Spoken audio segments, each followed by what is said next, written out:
Well,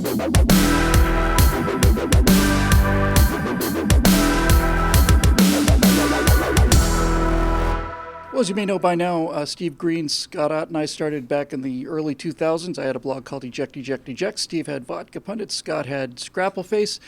And so I thought it might be appropriate, having seen a story that was linked from Instapundit to Powerline, two other old stalwarts who've been here from very beginning, to sort of administer what we used to call a good old-fashioned fisking. A fisking is a great term. It was invented by somebody on the internet, but it basically dealt with a British journalist named Robert Fisk, who basically went over right after 9/11, found himself surrounded by furious Muslims. They beat him nearly to death, and basically he came out and said, I deserved it. So a fisking is when you take something and just beat the living daylights out of it. There's an article there that I saw that I thought was interesting, again, through Instapundit, through Powerline, but it's an article written by a left-wing magazine called The Week. And unfortunately, they spell it W-E-E-K because really it should be the W-E-A-K, written by The Week. But you can tell that Ryan Cooper, who wrote this article called America's Constitution is Terrible, Let's Throw It Out and Start Over. And there's his picture. And I suspect that was probably taken by the dictionary when you look up Omega male, and that's probably just the stock picture that comes up.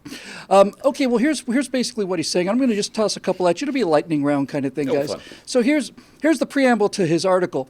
When written, the Constitution made a morally hideous compromise with slavery that took a war and 750,000 lives to make right. Mr. Cooper, the morally hideous compromise that slavery was made with freedom. There was no freedom in the world. Slavery was everywhere. Just thought I'd let you know about that.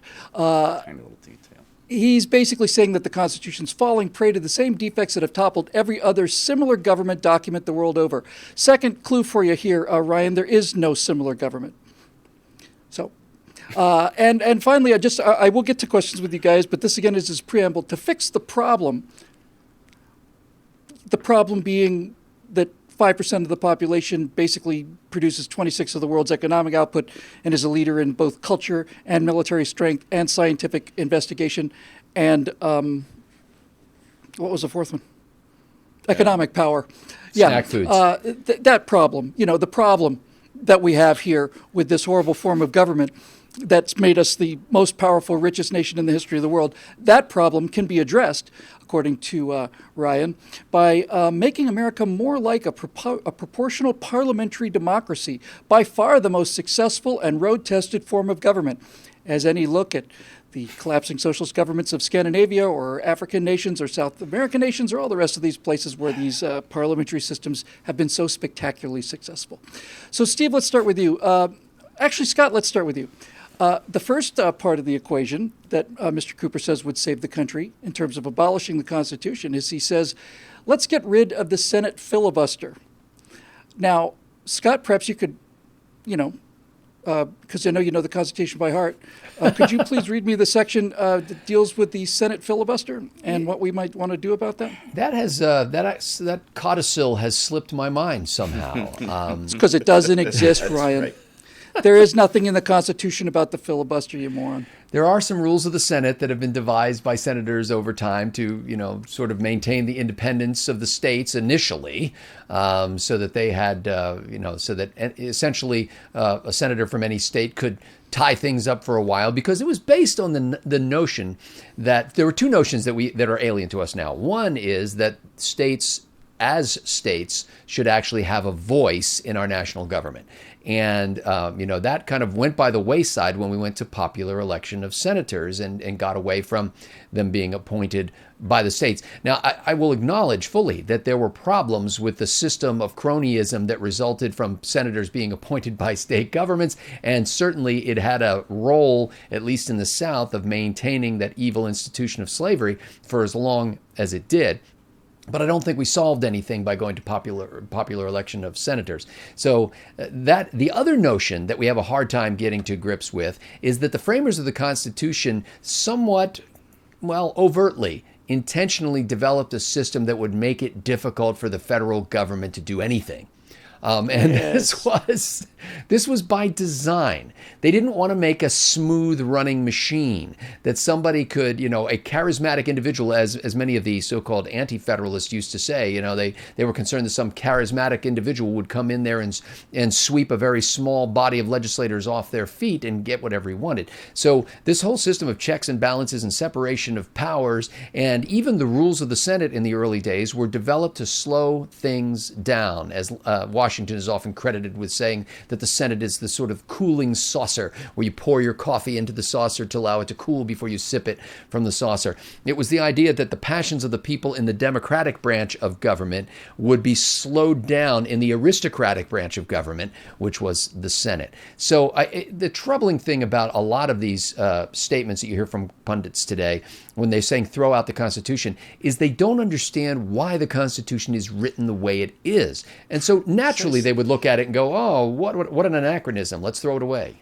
This is harming our ability to concentrate all power in the hands of one man. Yeah.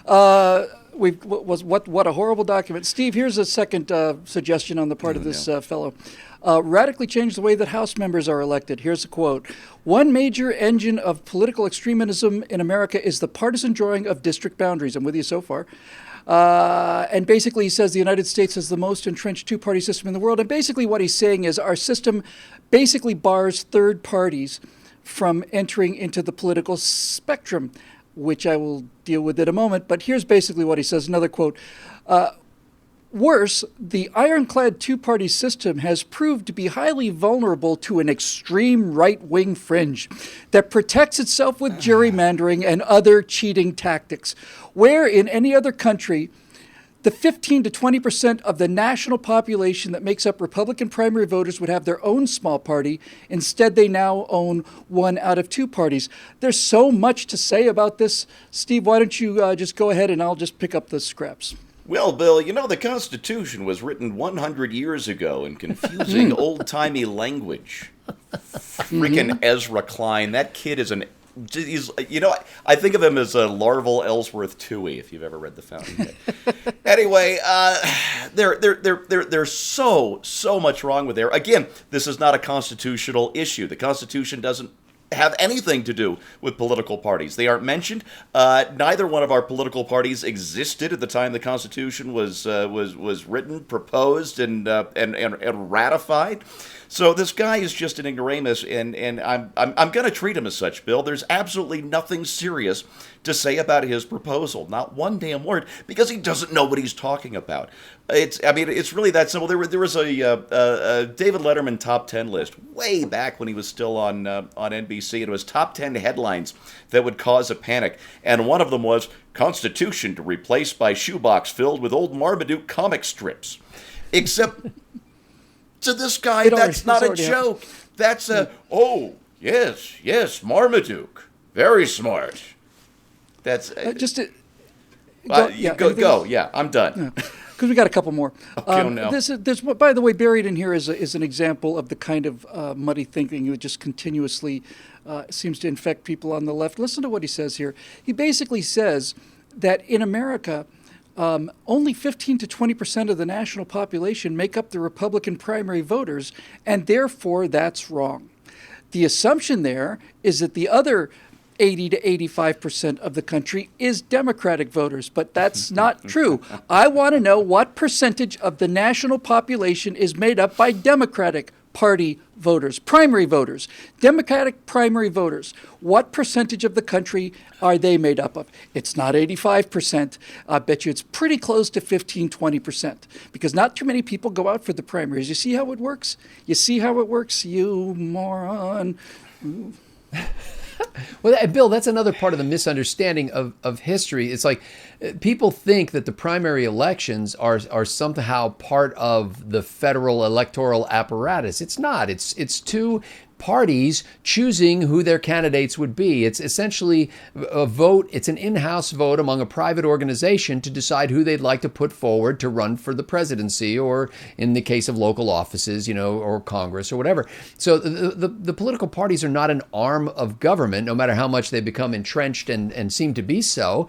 This is the Republicans, and frankly, most Republicans and most Democrats really don't care that much. They do, sadly, they show up for the primaries in very low numbers because it just doesn't matter to them, and then they show up for the general election in much larger numbers. Scott, back to you. Phase number 3 here of getting rid of the Constitution in his mind is to neuter the Senate, to which I reply, you haven't been paying much attention, have you? Have you? You may not be paying attention to what's going on. We're getting our ass kicked here, man. The Senate was neutered by the 17th Amendment, you moron. He basically says, now here's a quote, Scotty, the Senate is an odious, undemocratic institution in which senators representing about the 11% of the population can filibuster a bill, or those representing about 16% of the population can have a majority. In other words, I guess the 11% must, let me just follow the link here. I bet what he's basically saying is only 11% of the American population defines themselves as, extreme right-wingers or whatever. But look, let's just put that aside. He's saying it could maybe be made into a House of Lords style institution without any real power. And that's exactly what happened, isn't it? And that's one of the reasons why we're in the mess we're in.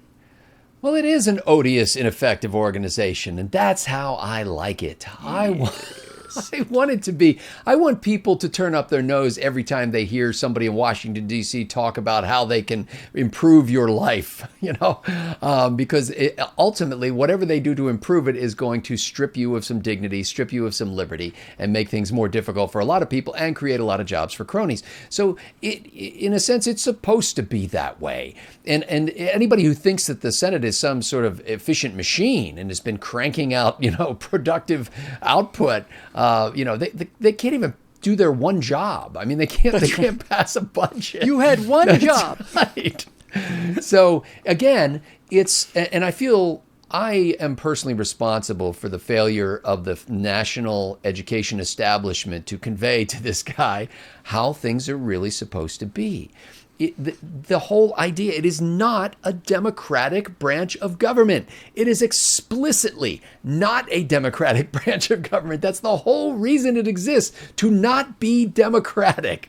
Because democracy, the idea of one man, one vote, it has its strengths, but the vulnerability of it is the sweep of human passion when we get caught up in something and the mob rushes over the cliff, only too late to discover that we've done something with horrible unintended consequences. That's right. So just for those of you this really for you, Ryan, if you really had any remote idea what you're talking about, you would have realized that the 17th Amendment, one of your progressive amendments, did in fact neuter the Senate. And the Senate was not supposed to be a second house of the people. It was supposed to be the House of the states. The House of the people is called the House of Representatives. And the Senate's job was to protect the power not of the voters of the state of Alabama, but to protect the power of Alabama. That's why it was sent by the legislature. Yeah. Once that amendment passed, it did become the House of Lords. And since there's nobody there looking out for the power of the individual states, all of this power has accrued to the federal government, and you can see what a magnificent job that has done with everything. Here's number 4, and I want to deal with this one because it's a very simple answer to this one. It's number 4 is elect the president from the House. The point of separation of powers was to create a check on tyranny, but it has ironically worked to increase tyranny and undermine democracy. I'm quoting again, the separate executive branch is a major factor behind the rise of the lawless imperial presidency in the United States. Well, yeah, at least one party of them anyway. And most other American-style constitutions fell apart due to standoffs between the president and the legislatures. Here's the part I love. In normal countries... So American exceptionalism is a real thing. We're not a normal country, Ryan. Good. Yeah. In fact, we're such an abnormal country that we allow idiots like you print time. In normal countries, the executive is simply part of the legislature. Such a system does not create a powerful single figure running the state who can also claim separate democratic legitimacy, blah, blah, blah, blah, blah, blah. Here's basically what he says. Here's what he wants to say. Instead, the leader of each party would be the implicit presidential candidate during the election, as happens in parliamentary systems. He's exactly right. In parliamentary systems, almost certainly, the leader of the party becomes the de facto president or prime minister. Let's think of some examples, shall we? The leader of the National Socialist German Workers' Party in Germany was, in fact, the de facto leader of the country, Adolf Hitler. And let me think here, Stalin, who was the leader of the Communist Party, who was never really elected president. Stalin never had the title of president because then the people would have had a chance to vote on him. He also was the presidential candidate that happened as a result of being in charge of his party. And then there was Mao, and then there was Pol Pot, and then there was Castro, and then there was Chavez, and then there was a bunch of other people, and the 100 million idiots. Sorry, I genuinely regret saying that. I genuinely do. Not 100 million idiots. 100 million innocent people, 100 million people with real lives and real families were taken out in the middle of the night and shot in the back of the head because idiot intellectuals like you have not got the time, the inclination, the brain power, or anything else to even have a sense of history at all. None. You simply think that this whole thing is the first time it's ever happened and there's never been anything to worry about, and you go out there and make a statement like that and basically make a bunch of cases that are so ridiculous on their face that part of me wishes that you got what you wanted, so that you could see someday what happens to journalists who displease the head of parliamentary parties that have absolute control and aren't bothered about things like checks and balances. It didn't turn out well for the writers of Germany or the Soviet Union or the writers of the intellectuals in Cambodia or Vietnam or Venezuela or Cuba, China. It didn't turn out. North Korea, not a good place to be a writer, Ryan. Maybe you should stick to Kim Kardashian or something else that you might know a little bit more about.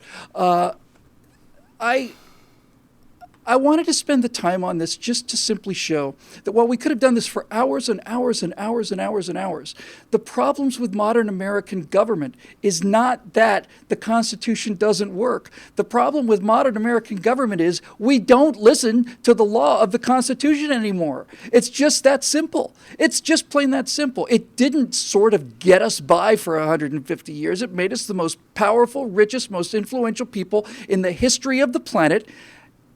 And when you left-wingers started to get a hold of it is when everything began to collapse and education scores went down and debt went up and all the rest of it. So I think you ought to just go right back and be part of the weak, which is pretty much what your argument is as well, I think. That'll do it, I think, for our right angle today. Fisking in the olden style, the olden days. I'm Bill Whittle here at BillWhittle.com. If you happen to be one of those people who know about, care about, or would like to learn about how this actual government was supposed to work, we'd love to have you as a member at BillWhittle.com. Thanks very much. We'll see you next week.